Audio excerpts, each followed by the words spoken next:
IPL 2025 mega নিলামের আগেই Kolkata night Riders তাদের দলের অত্যন্ত গুরুত্বপূর্ণ 3 সদস্যকে বাধ্যতামূলকভাবে রিলিজ করে দিতে চলেছে। তো সেই 3 জনের নাম জানানোর আগে আপনাদের কাছে ছোট্ট একটি রিকোয়েস্ট থাকবে, ভিডিওটি ভালো লাগলে অবশ্যই একটি লাইক এবং চ্যানেলটিকে সাবস্ক্রাইব করে দেবেন।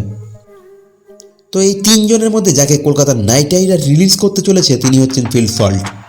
যদি আইপিএল 2024-এ কলকাতা নাইট রাইডার্সের টপ পারফরমেন্সের নাম বলতে বলা হয়, সেখানে প্রথমে নাম থাকবে সুনীল নারিন ও দ্বিতীয় নম্বরে নাম থাকবে ফিল সল্টের।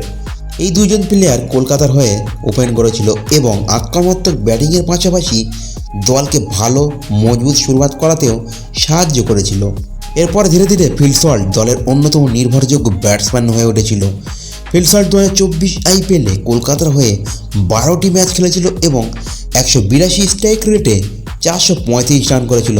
স্বাভাবিকভাবেই এই পারফরমেন্সের পরে কলকাতা চাইবে আগামী সিজনগুলিতে তাকে ধরে রাখতে, কিন্তু এটা বাস্তবিক পক্ষে খুব কঠিন, কারণ আইপিএলের রিটেনশনের নিয়ম অনুযায়ী প্রতিটি দল দুজনের বেশি বিদেশি খেলোয়াড়দের রিটেন করার অনুমতি দেবে না। আর ঠিক এখানেই সল্ট মিস করছে, কারণ কলকাতার কখনোই সুনীল নারিন ও আন্দ্রে রাসেলকে রিলিজ করবে না। আর যেভাবে এই দুজন প্লেয়ার 2024 আইপিএলে পারফরমেন্স করেছিল, তাতে তাদের রিলিজ করার প্রশ্নই আসে না।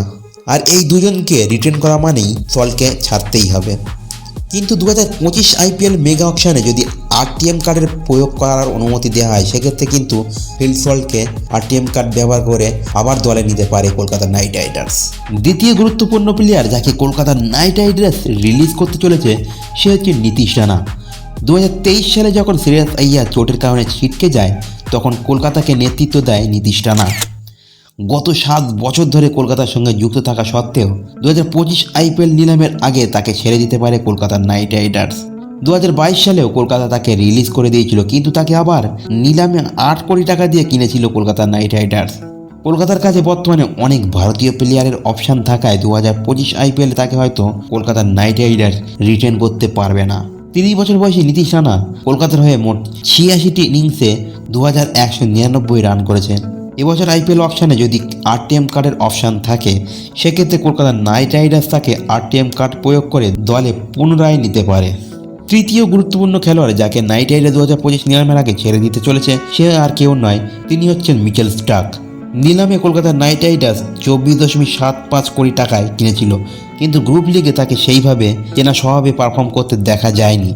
যদিও প্লে অফে এবং ফাইনালে যথাযথ পারফর্ম করে দলকে ট্রফি জেতাতে সাহায্য করেছিল, তবে স্ট্রাকের এই প্রাইস ট্যাগের কারণে এবং রাসেল ও নারায়ণকে যেহেতু কলকাতা নাইট রাইডার্স রিটেন করতে চলেছে, সেই জন্য কলকাতার কাছে তাকে রিটেন করার অপশান থাকছে না। তো এই 3 জন ইম্পর্টেন্ট প্লেয়ারকে কলকাতা নাইট রাইডার্স 2025 নিলামের আগেই রিলিজ করে দিতে চলেছে।